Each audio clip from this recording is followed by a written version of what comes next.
Carucci, and I'm here today with Daniel Radcliffe, who has just come on board for the Trevor Project. Welcome, Daniel. Thank you very much. Tell me what brought you onto the project. Well, to be honest, one of the things that was in my life growing up, my parents were sort of had been actors and actresses and were involved in the film and theatre industry, and consequently I grew up knowing a lot of gay men, and it was just never something that even I thought twice about, that some men were gay and some weren't. It was just a thing. And then I went to school, and for the first time I sort of started encountering other boys, I suppose using words like puff and things like that in England, as or homo and stuff. And I suddenly came across homophobia for the first time and had never encountered it before, and it shocked me. I remember it very well. And so I think, it's always been something that I have been passionate about. I've always hated anybody who is not tolerant of gay men or lesbians or bisexual or anything.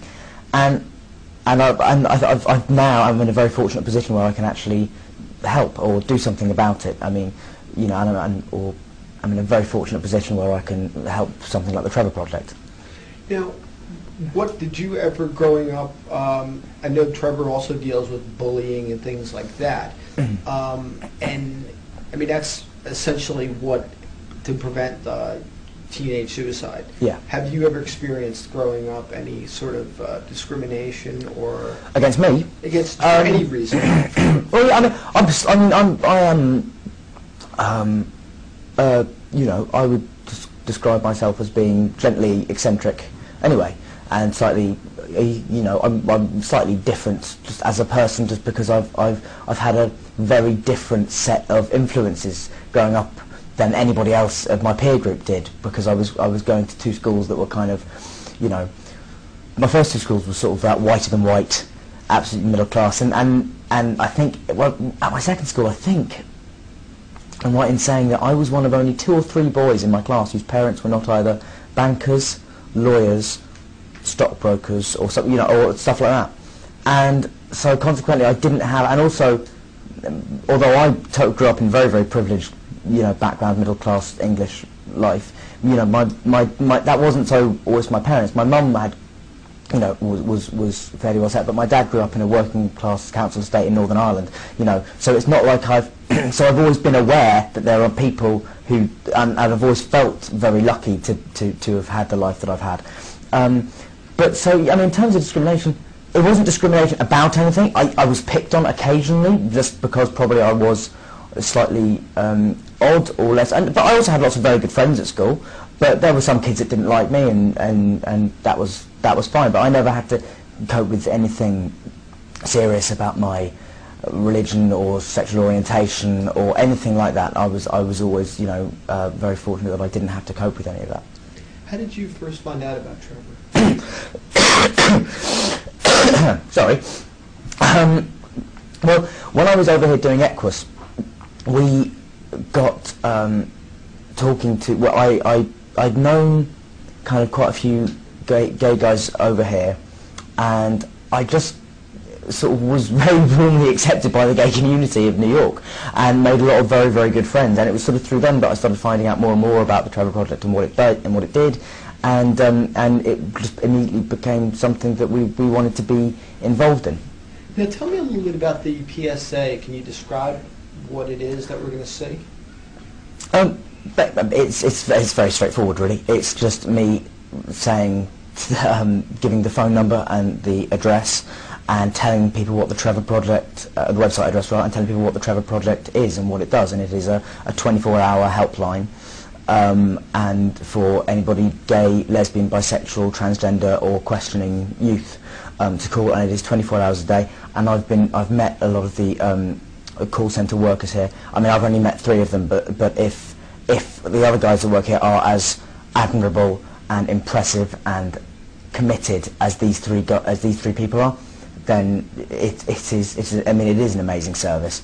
It's an amazing thing. I'm so glad. And as I was talking to Megan, one of the call centre workers, and she said, I hate the fact that this has to exist, but I'm so glad that it does. And that's absolutely right. It's horrible that something like this has to even, that these problems are in the world, but if you are going through them, the Trevor Project will help. And also, there's two other ways that you're actually going to be able to get involved with the Trevor Project, which is there is Trevor Space online now, which is like their version of MySpace, obviously, but totally unconnected to that. It is you know, of itself. Nobody else can see it. Nobody else can look onto it. So it's still confidential if you want it to be. And also there's the Trevor iPhone application, which is going to be launched soon. I'm not sure if it's out there yet, but it will be soon. And all of these things are very, very valuable and very important, and they're going to hopefully help a lot of people. And also, the PSA ends with what is the motto of the Trevor Project, which is "Be proud of who you are." And the fact that anyone might think of themselves as having less worth or less value as a human being, or might have been forced to think that by their community, by their family, by their, you know, is abhorrent to me. But it is a reality for some people, and so they need to know that they are not alone, that people have gone through this before and will go through it again, and that it is not always going to be easy, but that they should be absolutely so proud of who they are and embrace the difference. Have you taken any calls, or do you plan on taking any calls? It's 40 hours of training before you can take a call. I mean, I have to say, I was sitting there when I was looking at I was lucky enough to be shown some call reports of some of the sort of the lighter calls, and I was sitting there going, I would love to do, but it is a lot of training, and also it's a commitment. You know, you make a year commitment, and I wouldn't at this stage be able to commit fully, but I mean, I would at some point actually love to. Yeah.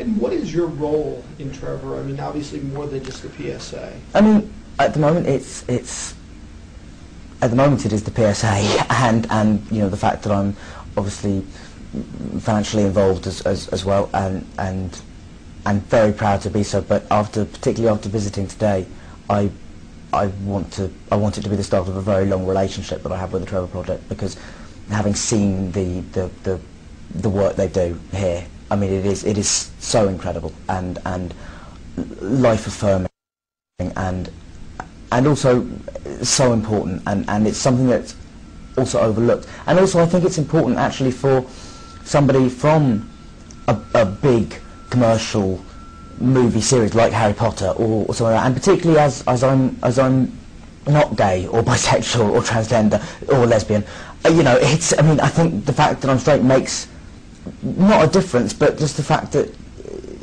you know, it's the fact that it shows that actually straight people are incredibly interested and care a lot about this as well, and that you don't just have to be gay to take an interest. You know, I mean, like, this is, for me, this is the thing I'm probably most passionate about of many of the causes that, like, I mean, I have a few very specific charities that I work with, but I'm just as passionate about this one as I am about any of the others, and it's a pleasure to be involved in. Well, Daniel, privilege. Thank you very much.